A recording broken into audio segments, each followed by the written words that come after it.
दोस्तों बिहार के अंदर जब से ज़मीन सर्वे का काम शुरू हुआ, तब से बिहार के जितने भी रैयत हैं, उन सभी ने अपने ज़मीन के सभी कागज़ातों को इकट्ठा करने की कोशिश करनी शुरू कर दी। लेकिन उसमें से काफ़ी ऐसे भी रैयत हैं, जिसको कई वर्षों से अपने कागज़ातों को तंदुरुस्त करने में उसका समय निकल चुका है। कई ऐसे रैयत हैं, जो दाखिल-ख़ारिज के लिए कई वर्षों से जो है कर्मचारी का चक्कर काट रहे हैं, अंचल का चक्कर काट रहे हैं, डीएसएलआर के चक्कर काट रहे हैं, लेकिन फिर भी उसके मामले का आज तक निपटारा नहीं हुआ है। और उसमें से कई ऐसे रैयत हैं, जिसका रसीद और दाखिल खारिज नहीं होने के कारण उसकी ज़मीन को अनाबाद बिहार सरकार या किसी अन्य स्टेट में बिहार सरकार के जैसा ही अन्य स्टेट के सरकार ने उस पर अपना अधिकार स्थापित कर लिया है। तो ऐसे ही कंडीशंस के बारे में आज के इस वीडियो के माध्यम से चर्चा करेंगे कि क्या सरकार किसी निजी संपत्ति को, किसी निजी ज़मीन को अपने अधिकार में ले सकता है? क्या सरकार उस पर अपना अधिकार स्थापित कर सकता है? तो फिर क्या रैयत पुनः उसे वापस ले सकते हैं या नहीं? यानी कि सरकार अगर किसी निजी ज़मीन पर अपना अधिकार स्थापित कर देते हैं, तो रैयत पुनः उस ज़मीन को सरकार से वापस ले सकते हैं या नहीं?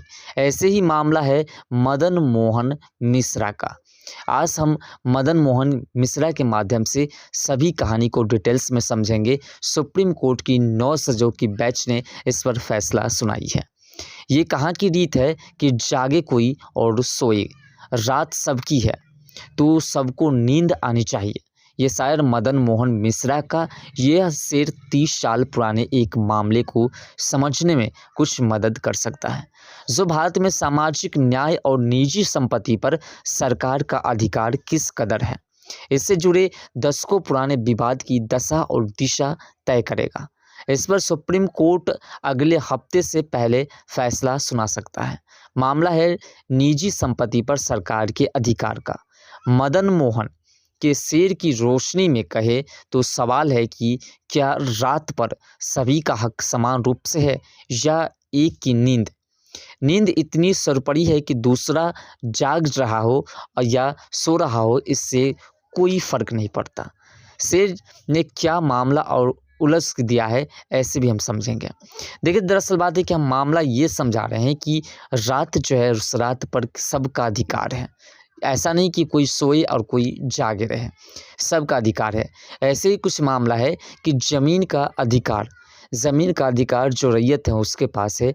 रैयत ने उस ज़मीन को केबाला या खतियान के माध्यम से प्राप्त किया है, और उसमें दाखिल खारिज के लिए वो कई सालों तक प्रयास किया, लेकिन सरकार उसको, अपने कर्मचारियों को, अपने जो जितने भी कर्मचारी रखे हुए हैं, उस कर्मचारी की लापरवाहियों की वजह से उस रैयत के ज़मीन के सभी कागजात तंदुरुस्त नहीं हो पाए, और जिसके कारण सरकार ने उस पर अपना अधिकार स्थापित कर लिया।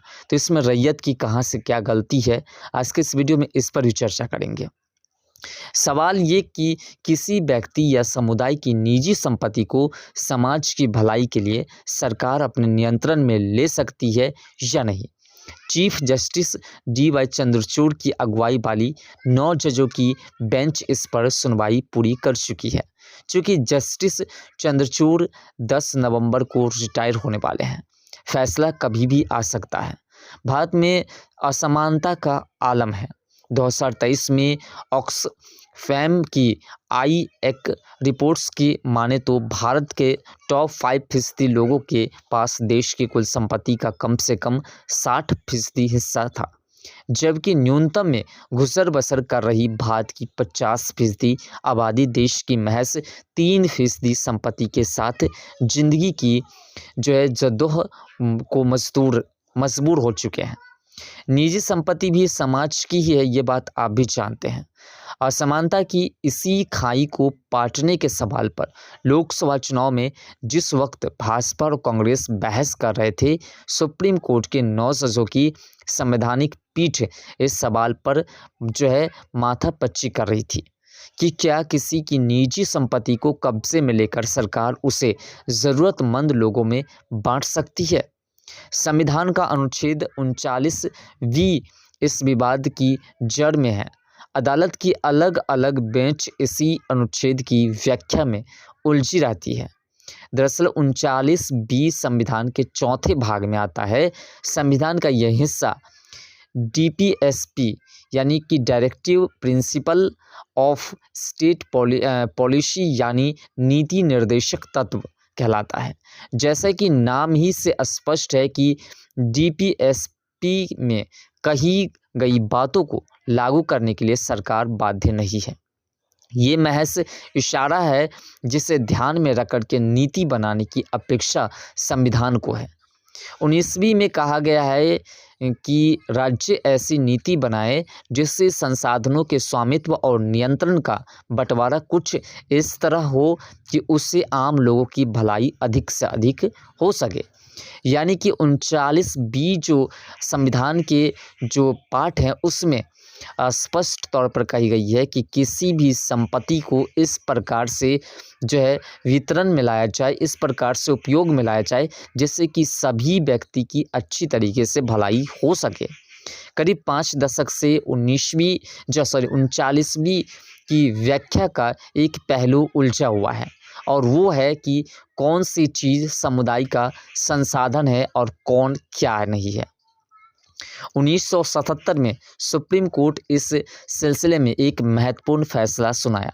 मामला कर्नाटक सरकार बनाम रंगनाथ रेड्डी के नाम से अदालत में सुना गया।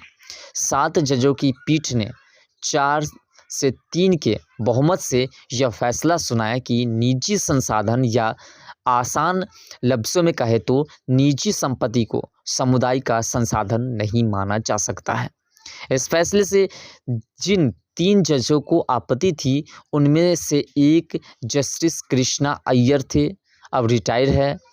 उसके बाद उसका जो है अल्पमत का फैसला बाद के वर्षों में बेहद प्रासंगिक और प्रभावशाली होता चला गया। जस्टिस अय्यर ने कहा था कि निजी स्वामित्व वाले संसाधनों को भी समुदाय का ही संसाधन माना जाना चाहिए। यानी कि अगर आपकी संपत्ति है तो जस्टिस जी का कहना था कि अगर आपकी संपत्ति है तो उससे दूसरा व्यक्ति भी अपना संपत्ति समझ सकते हैं। ऐसे कंडीशंस में हमेशा विवाद से घिरा हुआ पूरा मामला रहता, इसलिए उस बात को ध्यान नहीं दिया गया। उन्होंने इसके लिए एक दिलचस्प तर्क दिया था। तर्क ये कि दुनिया के हर मूल्यवान या इस्तेमाल की जाने वाली चीज़ भौतिक संसाधन है और चूंकि व्यक्ति जिसका उस पर स्वामित्व है वो भी समुदाय का हिस्सा है, उसके संसाधन को भी समुदाय के हिस्से के तौर पर देखा जाना चाहिए। 1983 में संजीव कोक और मैन्युफैक्चरिंग कंपनी बनाम भारत कोचिंग कोल मामले में 5 जजों की बेंच के सामने फिर एक बार मिलता जुलता सवाल था। सवाल ये कि कोयला खदानों और उनसे जुड़े कोक ओवन प्लांट का जो राष्ट्रीयकरण केंद्र सरकार ने कानून के जरिए किया है वो जायज़ है या नहीं। तब 5 जजों की बेंच ने जस्टिस अय्यर के ही फैसले के आधार पर राष्ट्रीयकरण वाले केंद्र सरकार के कानून को दुरुस्त बताया था। साथ ही यह भी स्पष्ट किया था कि संविधान का अनुच्छेद 39B निजी संपत्ति को सार्वजनिक संपत्ति के तौर पर जो है तब्दील करने का दायरा देता है, यानी कि निजी संपत्ति को सरकारी संपत्ति घोषित की जा सकती है। अब इसका जो है कंडीशंस बनाया गया था। फिर साल 1996 आया, सुप्रीम कोर्ट के सामने सेम जो है मफ्तलाल इंडस्ट्रीज लिमिटेड बनाम भारत सरकार नाम से मुकदमा सुना जा रहा था। जस्टिस परिपूर्ण ने तब अपने फैसले में 39B की व्याख्या के लिहाज से जस्टिस अय्यर और संजीव कोक मामले में कही गई बातों पर सहमति जताया था। यानी कि जो जस्टिस अय्यर और जस्टिस जो है संजीव कोक ने कहा था उसी बात पर इन्होंने भी पूरी तरह से सहमति जताया था। सुप्रीम कोर्ट के सामने ये मामला महाराष्ट्र सरकार के 1976 के एक कानून और उसमें हुए कुछ संशोधनों के बाद पहुंचा था। 1976 में महाराष्ट्र की सरकार एक कानून लेकर के आई। नाम था Maharashtra housing and area development ACT यानी महाराष्ट्र आवास और क्षेत्र विकास कानून। इसके तहत सरकार शहर की पुरानी और जो खस्ताहाल इमारतें हैं उनसे जुड़े एक समस्या को ख़त्म करने का ख्वाब देखा गया था। नए कानून में यह प्रावधान किया गया कि वे इमारतें जो समय के साथ असुरक्षित होती जा रही है, लेकिन फिर भी वहाँ कुछ गरीब परिवार किराएदार के तौर पर रह रहे हैं, उन्हें मुंबई बिल्डिंग रिपेयर एंड जो रिकंस्ट्रक्शन बोर्ड को जो शेष एक तरह का टैक्स देना होगा, जिससे इमारतों की मरम्मत हो सके। यानी कि उसमें जो लोग रह रहे हैं, जो पुराने हो चुके हैं बिल्डिंग्स, उसका मरम्मत करने का उसको पैसे देने होंगे। यहाँ तक कोई दिक्कत नहीं थी। दिक्कत हुई साल 1986 में। इस वर्ष महाराष्ट्र सरकार ने अनुच्छेद 39B का इस्तेमाल करते हुए कानून में 2 संशोधन किया। इनमें एक का मकसद ज़रूरतमंद लोगों को उन ज़मीनों और इमारतों का अधिग्रहण कर देना था जहां वे रह रहे हैं। दूसरे संशोधन में तय हुआ कि राज्य सरकार उन इमारतों और ज़मीनों का अधिग्रहण कर सकती है जिन पर शेष जो लगाया जा रहा है और भरसक की वहां रह रहे हैं। 70% लोग सरकार से इस अधिग्रहण का अनुरोध कर रहे हैं। ये संशोधन मुंबई के उन मकान मालिकों को रास नहीं आया जिनको संपत्ति इसकी वजह से खोने का डर था। लिहाजा उन्होंने 1976 के कानून में हुए संशोधन को मुंबई के प्रॉपर्टी ऑनर्स एसोसिएशंस ने बॉम्बे हाई कोर्ट में चुनौती दी। इनकी दलील थी कि महाराष्ट्र सरकार का संशोधन संविधान के अनुच्छेद 14 के तहत हासिल हुआ है। हालांकि बॉम्बे हाई कोर्ट ने अपने फैसले में पाया कि समानता के अधिकार का हवाला देते हुए अनुच्छेद 39B के तहत बने कानून को चुनौती नहीं दी जा सकती है। आखिरकार दिसंबर 1992 में एसोसिएशन ने सुप्रीम कोर्ट का रुख किया और हाई कोर्ट के फैसले के खिलाफ अपील की। अब सुप्रीम कोर्ट में मूल सवाल यह बन गया कि संविधान के अनुच्छेद 39B के तहत निजी स्वामित्व वाले संसाधन या यूँ कहे कि निजी संपत्ति को समुदाय का संसाधन माना जा सकता है या नहीं। ये सवाल घूम फिर करके चलता रहा। 2001 में सुप्रीम कोर्ट के 5 जजों की पीठ ने सुनवाई की और इसे एक बड़ी बेंच के सामने भेज दिया। 7 जजों की बेंच ने भी अगले साल सुनवाई किया, मगर वह भी इसे नियत जो मकाम पर नहीं पहुंचा सकी। मामला 9 जजों की बेंच भी पहुंच गई। आखिरकार 9 जजों की संविधान पीठ की, जिसमें chief justice DY Chandrachud, justice Hrishikesh Roy और जस्टिस BB नागरत्ना और justice Sudhanshu Dhulia, justice JB Pardiwala और justice Manoj Mishra, justice Rakesh Bindal, justice Satish Chandra Sharma और जस्टिस ऑगस्टीन जॉर्ज मसीह ने 23 अप्रैल 2024 से इस मामले को विस्तार से सुना।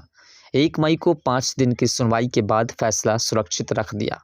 अब सुप्रीम कोर्ट के एक फैसले से यह साफ हो गया कि निजी या फिर समुदाय की संपत्ति पर हुकूमत का हक बनता है या नहीं। ये फैसला एक तरह से सामाजिक न्याय की लड़ाई को एक नया मोड़ दे सकता है। यानी कि इस फैसले की इंतज़ार सभी लोग कर रहे हैं। इस फैसले से किसी व्यक्ति की, यानी कि जितनी भी रैयत हैं जिसके ज़मीन पर सरकार अपना अधिकार स्थापित कर रहे हैं, वैसे कंडीशंस में सरकार से उस संपत्ति को छीनने का एक नया जो फैसला है वो आने वाला है। इस फैसला से काफ़ी कुछ परिवर्तन हो सकता है। देखने वाली बात होगी कि ये फैसला कब तक सुनाया जा रहा है, क्योंकि 10 नवंबर को जस्टिस DY चंद्रचूड़ जी का रिटायरमेंट हो जाएगा। फिलहाल आपको इस सवाल से जुड़ी